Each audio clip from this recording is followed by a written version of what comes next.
أعوذ بالله من الشيطان الرجيم بسم الله الرحمن الرحيم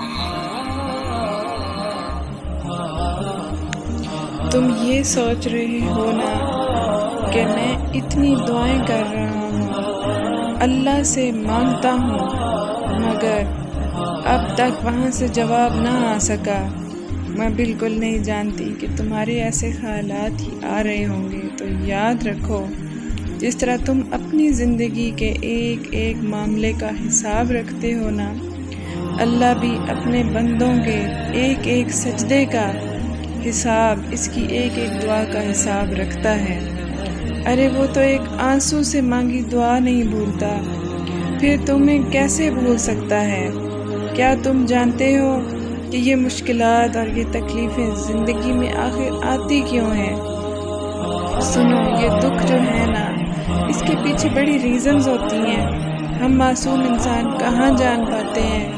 یاد رکھو، اس دنیا میں کوئی انسان ایسا نہیں گزرا جس پر مشکلات نہ آئی ہوں۔ اصل میں مشکلات اور دکھوں کا آ جانا اللہ کی طرف سے صرف ہمارا ایک ٹیسٹ ہوتا ہے۔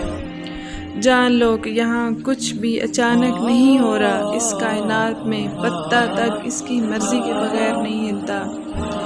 در حقیقت جو بھی ہوتا ہے وہ اللہ کے علم میں پہلے سے ہوتا ہے۔ اللہ قرآن پاک میں ان دکھی دلوں سے فرما رہا ہے کہ تمہیں یہ مشکل تو نظر آئے گا، لیکن یہ آسانی سے جڑا ہے، تاکہ تم افسوس نہ کرو ان چیزوں کا جو تم سے چھوٹ جاتی ہیں یا چھن جاتی ہیں۔ کوئی موقع تھا، ہاتھ سے نکل گیا، کوئی دولت سی ہاتھ سے نکل گئی، کوئی تمہاری من پسند چیز تھی جس کو تم بہت ضروری سمجھتے تھے، ہاتھ سے نکل گئی۔ سنو، میرا اللہ قرآن پاک میں خود تم سے فرما رہا ہے کہ جو چیز تمہارے ہاتھ سے نکل جائے اس پر ہرگز غم نہ کرو، کیونکہ اگر تم افسوس کرو گے تو اس کا مطلب کہ تمہیں اللہ پر یقین نہیں۔ اللہ فرماتا ہے کہ میں تمہاری قسمت اور تمہاری تقدیر تمہاری چاہت سے کہیں پڑھ کر لکھتا ہوں، اور اگر تم یہ گمان کرتے ہو کہ مشکلات آخر میرے ساتھ ہی کیوں ہیں، تو زندگی میں مشکلات کی ہمیشہ ایک ایکسپائری ڈیٹ ہوتی ہے، غم مسلسل نہیں رہتا۔ یہ صرف تمہارا ایک ٹیسٹ ہے جس کا دورانیہ کسی کے لیے کم اور کسی کے لیے تھوڑا سا زیادہ ہو جاتا ہے، لیکن جو جتنی بڑی آزمائی سے گزرتا ہے وہ اتنا ہی نوازا بھی جاتا ہے۔ کبھی کبھار ہم انسان اس دیری کی وجہ سے مصلحت کو نہیں جان پاتے۔ جان لو کہ اللہ کبھی بھی تمہارا نقصان نہیں کرتا۔ سنو، تم ڈھونڈ رہے ہو نا کہ اللہ کے راضی ہونے کی وہ خاص نشانی کیا ہے کہ ہم جان سکیں کہ اللہ ہماری دعاؤں پر راضی ہے بھی یا نہیں۔ تو سب سے پہلے ہمیشہ یہ بات یاد رکھنا کہ اللہ جس سے راضی ہوتا ہے نا، تو وہ اپنے سے خود اس کو دور کر دیتا ہے، وہ اسے سکون دیتا ہے۔ بے سکونی جان لو کہ انسان اس کی پکار اتنی زیادہ پیاری رکھتا ہے جو اسے آنسوؤں سے یاد کرتا ہے نا۔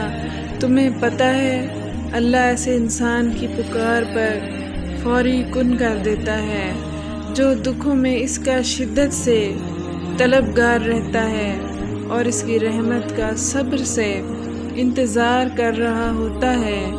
نبی کریم صلی اللہ علیہ وآلہ وسلم نے فرمایا، جب بندہ کہتا ہے یا رب، تو اللہ فرماتا ہے لبیک، مانگ تجھے عطا کیا جائے گا۔ تم جانتے ہو تہجد میں آنسوؤں سے کیا گیا وہ ایک سجدہ بہت جلد رب سے کن کی خوشخبری لے آتا ہے۔ اللہ کی تمہاری دعاؤں پر راضی ہو جانے کی ایک نشانی یہ بھی ہے کہ تمہیں عبادتوں میں بڑا سکون آنے لگتا ہے۔ سنو، تم ایک بات اپنے پاس آج لکھ لو تاکہ تم کبھی بھول نہ پاؤ کہ زندگی میں انسان پر جو بھی مشکل آتی ہے نا، وہ اللہ کی طرف سے صرف ایک آزمائش کے طور پر آتی ہے، جس میں تمہارے صبر اور تمہارے یقین کا ایک امتحان لیا جاتا ہے، یہ ہے بہت بہت مشکل کام۔ اکثر لوگ تحمل کھو دیتے ہیں، پریشان ہو جاتے ہیں، لیکن یہ بات جان لو، اس امتحان کو جتنا اچھے طریقے سے پاس کرو گے اتنی انعامات سے نوازے جاؤ گے۔ تم خود سوچو، اللہ نہ کرے وہ مہربان رب تمہارا دشمن تھوڑی ہے، وہ تمہیں ہمیشہ کے لیے محروم کیوں رکھے گا؟ اگر اس نے تمہیں آزمائش کے لیے چنا ہے اور آزمائش آ رہی ہے تو سوچو اس دکھ نے تمہیں اللہ کے قریب کتنے کر دیا ہے۔ تم جانتے ہو اللہ کی قربت ایک خالص ایسی طاقت ہے جو صرف تمہیں دنیا میں ہی نہیں نوازتی بلکہ تمہاری آخرت بھی سنوار دیتی ہے۔ کتنا خوبصورت احساس ہے نا اس رب سے مانگنے کا۔ یہی احساس تو وہ دکھانا چاہتا ہے اپنے بندے کو کہ وہ کتنے خلوص سے، کتنا خالص ہو کر اور کتنی توجہ سے مانگتا ہے اور کتنے دھیان سے مانگتا ہے۔ رب تعالیٰ جھکے ہوئے دل کو اور اٹھے ہوئے ہاتھوں کو کبھی خالی نہیں لوٹاتا، اور وہ ہمیشہ دیکھتا ہے، سنتا ہے، ہمارے گناہوں پر پردے ڈال کر ہمیں خوبصورت صبح نصیب فرماتا ہے۔ ہم لوگوں کو صبح اٹھتے ہی زندگی اور رزق عطا فرماتا ہے اور شام تک ہمارے کیے گئے گناہوں پر پردہ ڈال کر ہمیں سرخرو اور باعزت رکھتا ہے، اور اندھیری چھا جانے والی رات میں ہمیں پرسکون اور صحت تندرستی والی نیند عطا فرماتا ہے۔ اور ہم اس سے نہ بھی مانگیں، ہم دنیا میں بھاگتے رہیں، دوڑتے رہیں، کسی سے سفارش کروائیں، کچھ فائدہ نہیں۔ قرآن نے ایک لفظ دیا ہے، اے پیارے بندو، اپنے فیوچر پلاننگ سے فیصلہ کرنا ہوتا ہے، کیونکہ ابھی تمہیں نہیں پتہ کہ تمہاری کی گئی جو پلاننگ ہے، جو کیا گیا منصوبہ ہے، اس میں تم نے جو پلان کیا ہے، سوچ کے رکھا ہے، آنے والے وقت میں وہ تمہارے لیے اچھا ہے یا نہیں۔